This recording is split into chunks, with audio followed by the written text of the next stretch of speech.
RTV app వార్తల్ని క్షణాల్లో చదివే అవకాశం ఉంటుంది. ఒక న్యూస్ పేపర్, ఒక టెలివిజన్ ఛానల్ మీ చేతుల్లో ఎప్పుడూ ఉంటాయి.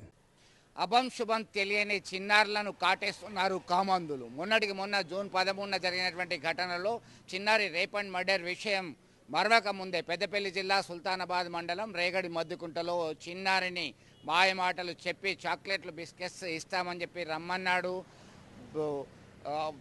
రేప్ చేశాడు, అత్యాచారం చేశాడు. దీంతో అస్వస్థతకు గురైనటువంటి బాలికను ప్రశ్నించినటువంటి తల్లిదండ్రులు ఏం జరిగిందని గుచ్చి ప్రశ్నిస్తే జరిగిన విషయం చెప్పింది. దీంతో పోలీసులకు ఫిర్యాదు చేశారు. సదరు పాపకు సంబంధించినటువంటి పేరెంట్స్ విషయం తెలుసుకున్నటువంటి వెంటనే రంగంలోకి దిగినటువంటి పోలీసులు సదరు వృద్ధుల్ని అరెస్ట్ చేశారు. పోక్సో చట్టం కింద కేసు నమోదు చేశారు. పాప ఆసుపత్రిలో చికిత్స పొందుతుంది. 8 ఏళ్ల చిన్నారిపై అత్యాచారం చేయడానికి మనసు ఎలా వచ్చిందని గ్రామస్తులు ఈసడించుకుంటున్నారు. ఆయన్ని కఠినంగా శిక్షించాలని డిమాండ్ చేస్తున్నటువంటి పరిస్థితి కనబడుతుంది.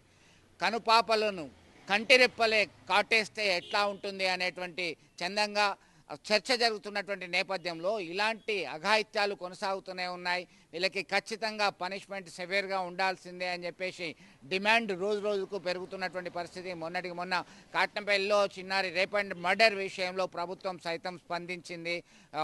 ముఖ్యమంత్రి రేవంత్ రెడ్డి, అలాగే మంత్రి శ్రీధర్ బాబు, స్థానిక ఎమ్మెల్యే తదితరులు స్పందించడం జరిగింది. ఆర్థికంగా ఆ కుటుంబాన్ని ఆదుకుంటాం, నిందితుడిని కఠినంగా శిక్షిస్తామని చెప్పేసి చెప్పడం జరిగింది. పోలీసులు సైతం కఠినంగా వ్యవహరిస్తాం, కొరడా జులిపిస్తామని చెప్పేసి హెచ్చరికలు జారీ చేసినటువంటి 4 రోజుల్లోనే ఈ అఘాయిత్యం జరగడం ఏంటి, ఎటు పోతుంది సమాజం, దారి తప్పుతున్నటువంటి సమాజాన్ని కంట్రోల్ చేయడం ఎలా అనేటువంటి చర్చ అయితే రోజు రోజుకు పెరుగుతున్నటువంటి పరిస్థితి. వీళ్ళ మానసిక రుగ్మత ఏ విధంగా ఉంటుంది, వీళ్ళని ఎట్లా కంట్రోల్ చేయొచ్చు, గుడ్ టచ్ బ్యాడ్ టచ్కి సంబంధించి చిన్నారులకి తెలియజేయాల్సినటువంటి అవసరం ఉంది అని ఇప్పుడు పాఠశాల స్థాయిల్లోనే ఉపాధ్యాయులు అలాగే కౌన్సిలర్లు అందరూ కూడా ముందుకు వస్తున్నటువంటి పరిస్థితి. అయినప్పటికీ అఘాయిత్యాలు ఆగడం లేదు. చిన్నారుల భవితవ్యంపై సర్వత్రా ఆందోళన నెలకొన్నటువంటి పరిస్థితిని గమనించవచ్చు. మరిన్ని వీడియోస్ కోసం ఛానల్ ని సబ్స్క్రైబ్ చేయండి. లేటెస్ట్ అప్డేట్స్ కోసం వాట్సాప్ ఛానల్ ని ఫాలో చేయండి. అండ్ లింక్ డిస్క్రిప్షన్ లో ఉంది.